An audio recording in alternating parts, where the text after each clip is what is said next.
What's up, Six Squares in a Straight? If you have not seen the first video, watch it if you want. If you don't want, it's all cool.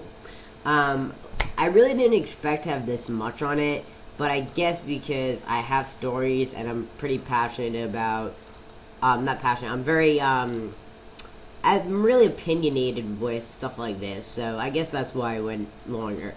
So if you haven't watched that video, I'm going to warn you, my voice is really crappy. It's probably not going to come out as crappy on the video, because this is a magical thing about recording devices. They never show up on there when you have a cold or when you have allergy issues. But just in case, I'm having really bad issues with my allergies, and I sound like crap, simply.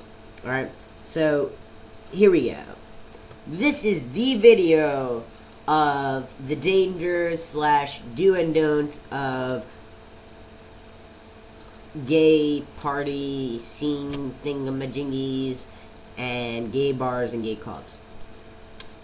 I'm gonna mash them all together because the tips are pretty much all can happen in every single circumstance.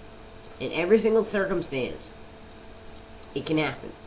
So I'm going to mesh them all together. I'm not going to be like, well, this is resorting to gay bars, and this is resorting to gay clubs, and this is resorting to gay scene. Not gay scene. Gay parties. So, some of the things, the dangers of them. Alcohol poisoning, drinking too much, drinking more than your ability because of peer pressure, because shit like that happens. Getting something slipped in your drink, which I will tell a story after I explain the dangers.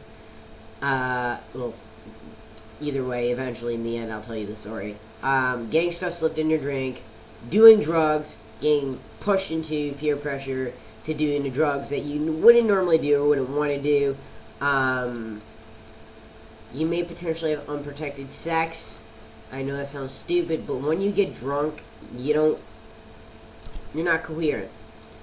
So you may have unprotected sex, you may end up getting pregnant, you may end up with the other gender or a different gender or a different,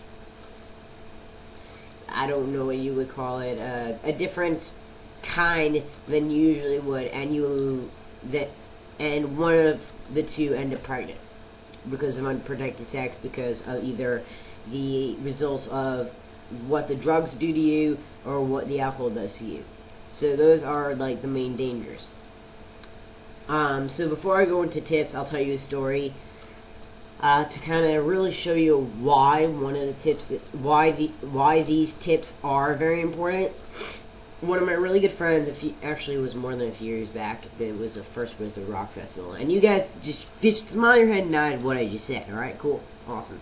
Alright, so one of my friends, at this time I was newer to the circle of people, but I do know this story. So one of my friends, and like before they actually had the event, this was a decently big local band, I guess you could consider it, concert they were making, and it was a whole festival, a whole day kind of thing, right? And the night before, I think it was, or it was more than the night before. Either way, it was a few days before, it was sometime before it. They went out to drink out of celebration for it. So apparently, you know, while they were at this bar or wherever they were, either way, it was somewhere where it had alcohol.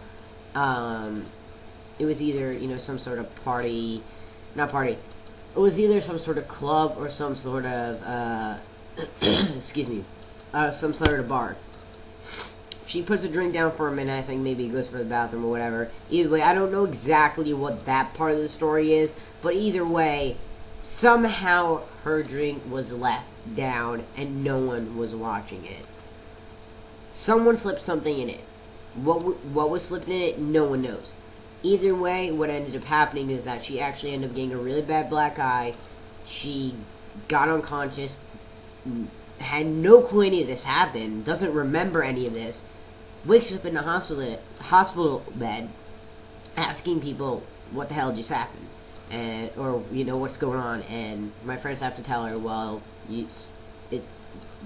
someone slipped something in your drink, and you end up falling and hurting yourself, so you have to go to the hospital.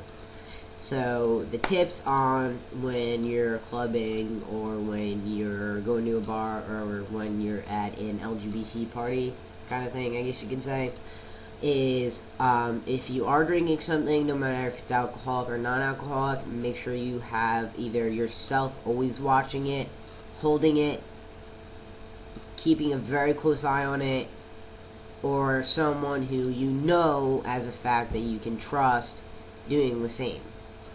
You don't want anything slipping into your drink, or getting slipped into your drink. Stay with people that you trust. That if you do want to get drunk, or if you do want to drink a lot more than you usually do, and you think you would potentially get drunk, stick with the people you trust, because you don't want to go with other people and something wrong happening, basically, you know?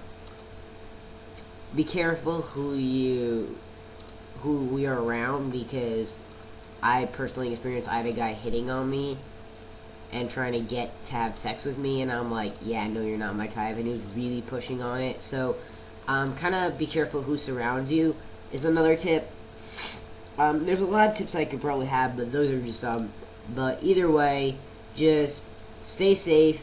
You want to go to bars, you want to go to clubs, do so. I'm not here to judge, to tell you to go or not go to clubs and bars, but to tell you the simple truth, it's not my thing. I don't like it. I don't like drinking. I don't like when people get drunk. I don't like when people drunk text. So yeah, if you know me and you're seeing this video, you ever get drunk, do not text or call me. That's a big no-no with me. I always warn people in advance, but I'm just telling you anyways. So that's the portion of tips, advice, and warnings, and not warnings, but like dangers of gay bars, clubs, scenes, kind of stuff. So see you guys next week.